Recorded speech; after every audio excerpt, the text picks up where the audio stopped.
문재인 대통령이 윤석열 검찰총장에 대한 정직 2개월의 징계 처분을 재가했습니다. 헌정사상 초유의 현직 검찰총장 징계가 확정됐습니다.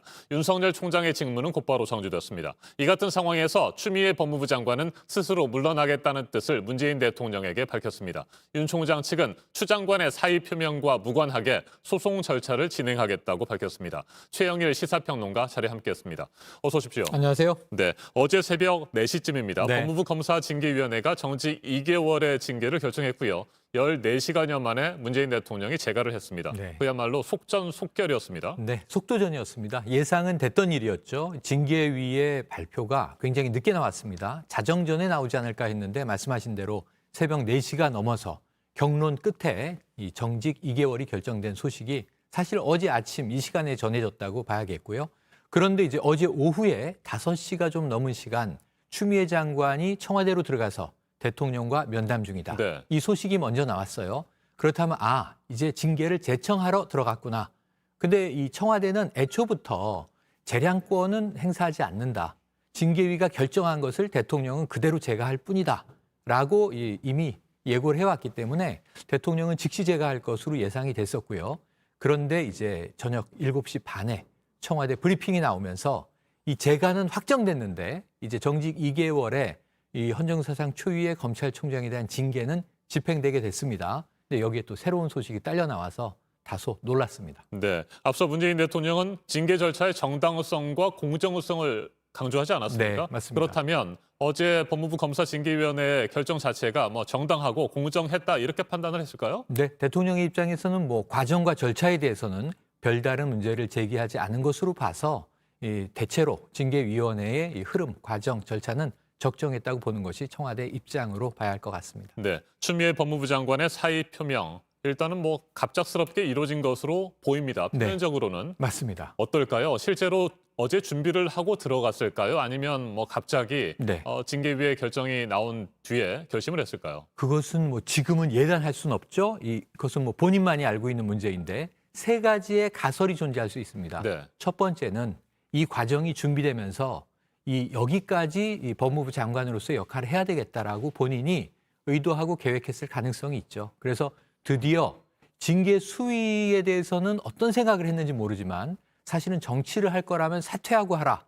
이렇게 이제 네. 쓴소리까지 했던 추 장관 입장에서는 좀 해임 내지는 더 높은 수위의 징계를 예상했을 가능성도 있습니다. 근데 이제 정직 2개월에 대해서는 이 징계위원장도 국민들의 질책을 달게 받겠다 이런 얘기를 하지 않았습니까? 그런데 어쨌든 이제 이루어졌습니다. 징계가 이루어진 상황에서 여기까지가 자신의 법무부 장관 소임의 끝이다 생각했을 가능성이 있고요. 준비하고 들어간 사이일 수 있고요. 또는 지금 정직 2개월 이후 법무부 장관 입장에서는 검찰총장은 2월 중순경에 다시 복직하게 됩니다. 네. 임기가 5개월 남습니다. 그렇다면 장기전에 돌입해야 되는데 이 후임 법무부 장관이 이후의 개혁을 이뤄야 되지 않을까 하는 생각을 지금 이 징계 결과를 보고 충동적으로 했을 가능성도 있습니다. 세 번째 가설은 뭐냐면 추 장관의 의사보다는 이미 동반사퇴설이라고 하는 내용이 정세균 총리도 건의한 바가 있고요. 네. 정치권에서 청와대에서도 거론된 바가 있습니다. 그렇다면 동반사퇴론을 이번에 감행하기 위한 청와대의 포석은 아닐까? 그것은 이제 추 장관의 개인 의사보다는 청와대의 의중이 반영된 게 아닐까 하는 가설도 있습니다.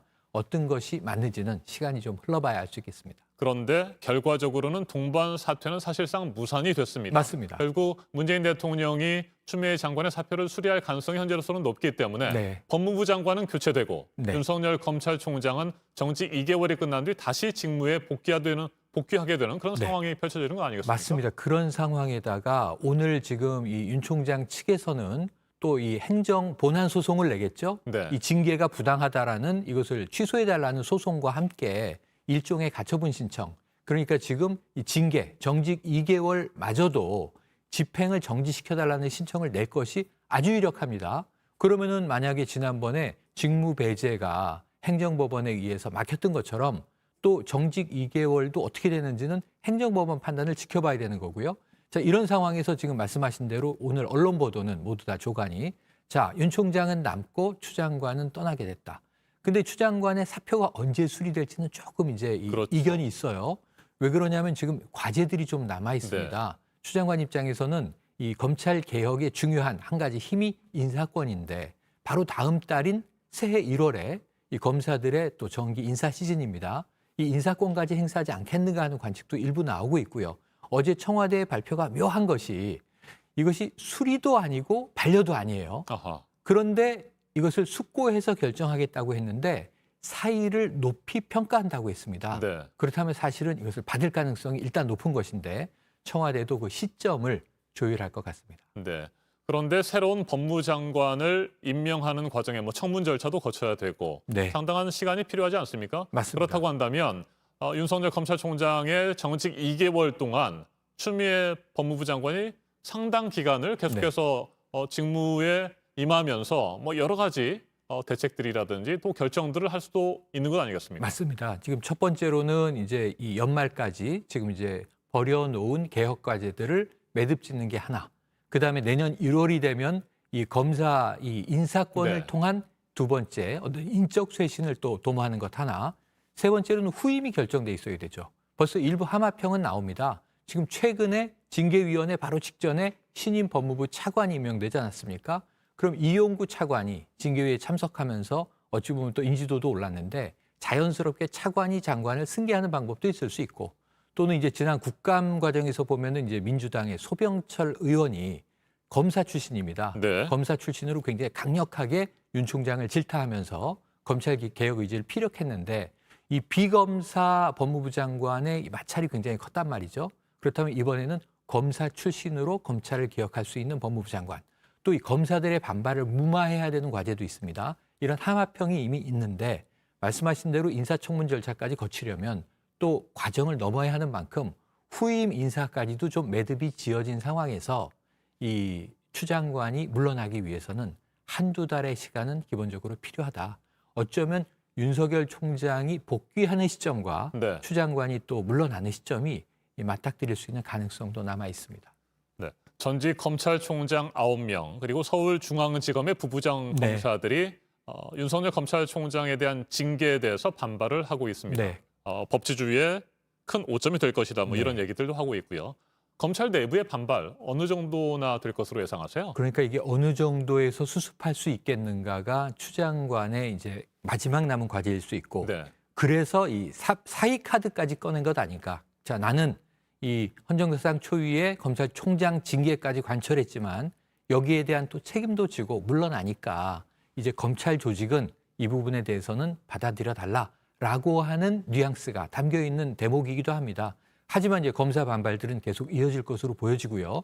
지금 일단은 윤 총장이 오늘 어떤 리액션을 하는가, 행정법원의 단기 판단은 어떻게 내려지는가, 본안 소송은 큰 의미가 없습니다. 헌법소원도 그렇고요. 네. 이게 모두 다 내년 7월로 돼 있는 윤 총장 임기 이후에 결정이 날 가능성이 높기 때문에 가장 중요한 승부수는 이 집행정지에 대한 행정법원의 판단 하나 남아 있고요.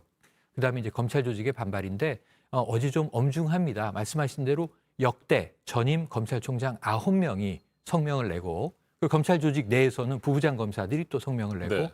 민주주의와 법치주의의 오점이다. 부당한 징계다라고 하는 입장을 강하게 밝혔기 때문에 또 일선 검사들의 동요도 당분간은 이어질 것으로 보여집니다. 네. 말씀하신 대로 본안 소송보다는 윤석열 검찰총장 측이 제기할 집행정지 신청에 대해서 법원이 어떤 판단을 내릴 것이냐 이게 제일 중요한 것 같습니다. 맞습니다. 그런데 앞서 직무 배제 집행정지 신청에 있어서는 서울행정법원이 윤 총장 측에 손을 들어줬던 겁니다. 이 네. 부분도 굉장히 중요한 뭐 맞습니다. 근거라든지 판단의 기준이 될 것 같은데 네. 어떻게 전망하세요? 자, 오늘 출근하지 않고 네. 오늘부터 이제 이 정직이 시작되는 거죠. 그럼 2월 중순까지가 정직이 되는 것인데 오늘 만약에 이제 소송 제기하고 신청도 제기했을 때 근일 내에 잡힙니다. 지난번에 닷새 이내에 잡혔거든요. 통상 일주일 내에는 잡히니까 빠르면 이번 주, 늦으면 다음 주 초에 아마 월요일 잡힐 가능성이 있습니다.